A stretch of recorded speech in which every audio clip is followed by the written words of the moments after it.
الرحمن الرحيم ربي اشرح لي صدري ويسر لي أمري واحلل عقدة من لساني يفقه قولي. Assalamu alaikum rahmatullahi wa barakatuhu. Qadırменді бауырым, иманның түрлері.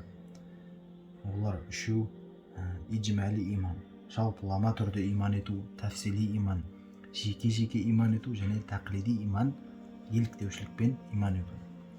Енді жалпылама түрде иман етуге келетін болсақ, пайғамбарымыз Мұхаммад Мұстафа саллаллаху алейхи уассалам Алла тағала тарапынан әкелген барлық сөзіне бір ауыздан сену, яғни бір адам ислам дінінің тірегі болған кәлима таухид пен кәлима шахадатты мағынасымен толық сеніп иланса, бұл жалпылама түрде иман етуге жатады екен. Ал кәлима таухидымыз біздің ла илаха иллаллах Мұхаммадар Расулуллах. Бұл сөзді айтып және жүрекпен бекітуіміз бізге маңызды екен. Алладан басқа тәңір жоқ, Мұхаммед оның елшісі деген мағынасы. Ал кәлима шахадат болса, ашхаду ан ла илаха иллаллах ва ашхаду анна Мұхаммадан абдуху ва расулу.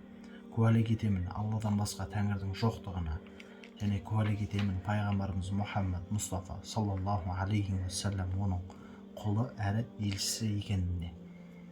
Бұған қоса исламның басқа да діни үкімдері мен иман негіздерін біртіндеп үйренуі қажет. Ал енді екінші түріне келетін болсақ, яғни әл-иман тәфсилан, жеке-жеке иман етуге келетін болсақ, бұл да пайғамбарымыздың саллаллаху алейхи уассалам Алла тағала тарапынан әкелген негіздерінің әрбіріне жеке әрі кең көлемді дәлелдермен үйреніп иман ету. Яғни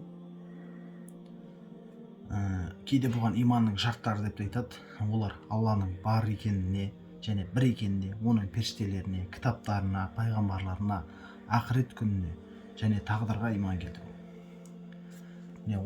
Осыларға жеке-жеке дәлелдермен, мысалы періштелерге иман келтіру, өздерінің дәлел дәйектерімен үйренуді жеке-жеке иманға жатады екен.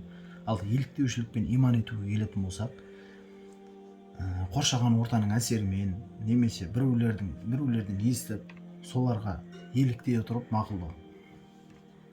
Бізде қоғамда көп нәрсе бар өзі. Жаман түс көрдім ба, жаман бір жағдай болма басында деген секілді. Енді бұған еліктеушілікпен иман етуге Абу Ханифа, Суфиян Саури, Малик ибн Анас, Аузағи және басқа да фих және хадис ғалымдары иманның бұл түрінің яғни дұрыстығын айтады. Бірақ нақли дегеніміз аят хадис әрі ақли дәлелдерді қолданып сол иманын қуаттамайынша ондай кісі күнәһар болады деген. Және де бұған ғалымдар еліктеушілікпен иман етуді шынайы иманмен растамайынша кісінің иманы үнемі күмәнға ұшырайтындығын айтады. Яғни күмәнға ұшырауына бейімі басым болатындығын айтады.